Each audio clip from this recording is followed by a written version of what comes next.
we're talking about colleges, college degrees.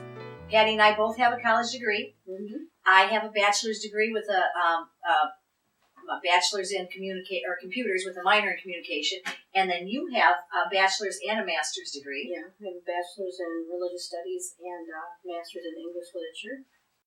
So, obviously we went to college, we got our degrees, and that's kind of what brought us to discussing this topic, because things have changed a lot since we got our degrees. The climate back then was get a BA degree. Kind of didn't even matter what it was in. I mean, just get it. If you don't know what you're going to major in, most people don't. You change your major 5 times while you're there.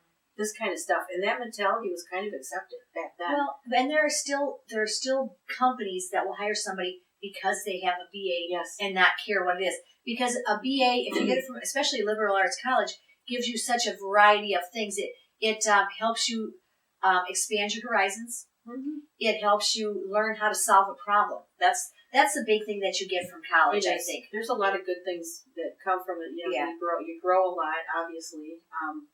You have to, a liberal arts degree, it encompasses a lot of different subjects. So you get a little bit of all different things that you never typically would have. I wouldn't have taken any philosophy courses. I wouldn't have taken any religious studies courses. I wouldn't have, had I not been to a liberal arts college. And those courses were, I still think back on some of them. I learned a lot and they were very interesting. I always told my students, college is not to teach you everything. Mm-hmm. It's to teach you how to find what you need to know. Right. You become a problem solver, and that's the most important thing. Right.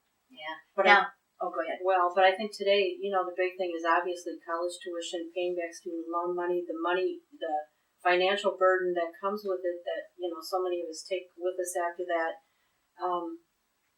It doesn't matter that back then it was what it was, but the good thing about it now is I think people are realizing that maybe a Bachelor of Arts degree isn't exactly the thing for you. Maybe it is. Or if it is, really consider what you're majoring in and what you want to do with that when you get out, Yeah, what I say is don't just go for those obscure degrees anymore. Mm-hmm. There's so many people that end up with some Ethiopian religious, and I can't think of it, some of these odd degrees that people come up with. Mm-hmm. But the thing is that they come out with something that's not employable. So I went to a four-year college, love going there. But what I like to say, and what I used to tell my students is, what do you end up after 2 years at a four-year college? You end up with 2 years of debt. You don't end up with a degree. So if you can go to a community college and then go to a four-year college afterwards, get some kind of a little degree, like an AA degree, or like as for an example would be is if you would go to a community college and get your LPN and then go on for your RN. With that LPN you can be working a job while you're getting your RN. Yeah, there's a lot of and then you can go for your now. there's masters and there's Yes. The thing is if you can get some point where you actually have some kind of a degree that will earn you money. I think community colleges are very valuable. Like I said, I went to a four-year college and then I taught at a community college for 9 years. And I saw the great things for these community colleges. They teach you a lot. Right. And it's usually a lot cheaper than going to the four-year college. Right. So, and here's what I saw while I was working at the community colleges, that they're coming up with agreements between the community colleges and the four-year colleges now so that your credits will almost always transfer over. If you're thinking about doing that, you work with both colleges and make sure that you're not going to be wasting any time or any credits. Good. Yeah, That's good. I think that's an important thing to look at. I do too. Yeah, I think there's a lot of things in education that, when you come out of it and you're in the day-to-day workforce and especially when you kind of get a little older, we could go back farther, even in high school.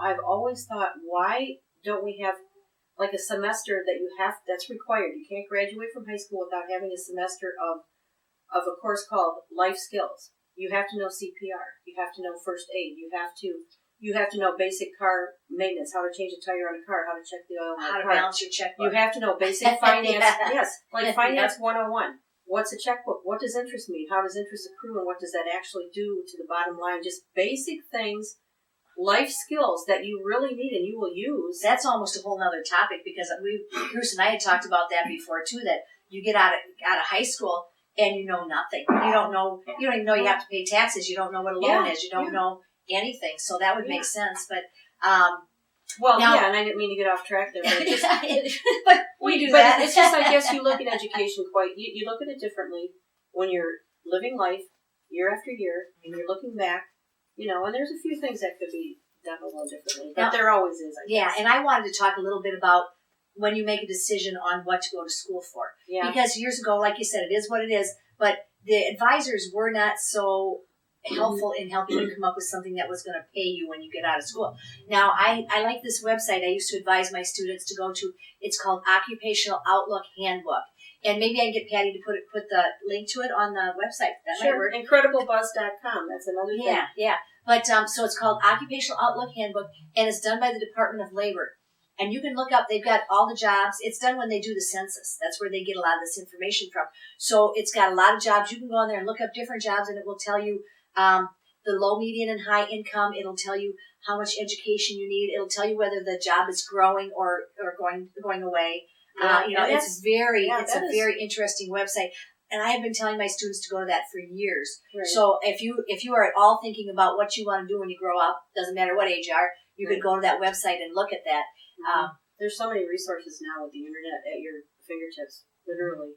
So before we finish this up, just if you're going to go to college, whatever age you are, because we were both non-traditional students when we went to college, pick something that is employable when you get done. Yeah, if you have to pay bills when you get out, that's an important factor. Yeah, because those student if loans you have will money and you're going just for the fun of it, then great. Then have fun.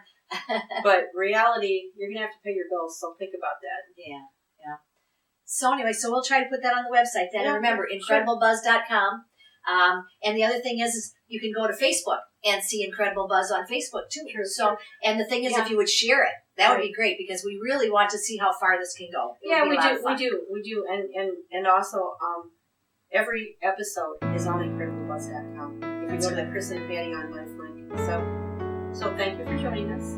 Yeah. We're out of time again. We're always out of time because we do so much. We could talk forever. Yes, we could. So anyway, we want you to remember that life should be an incredible buzz.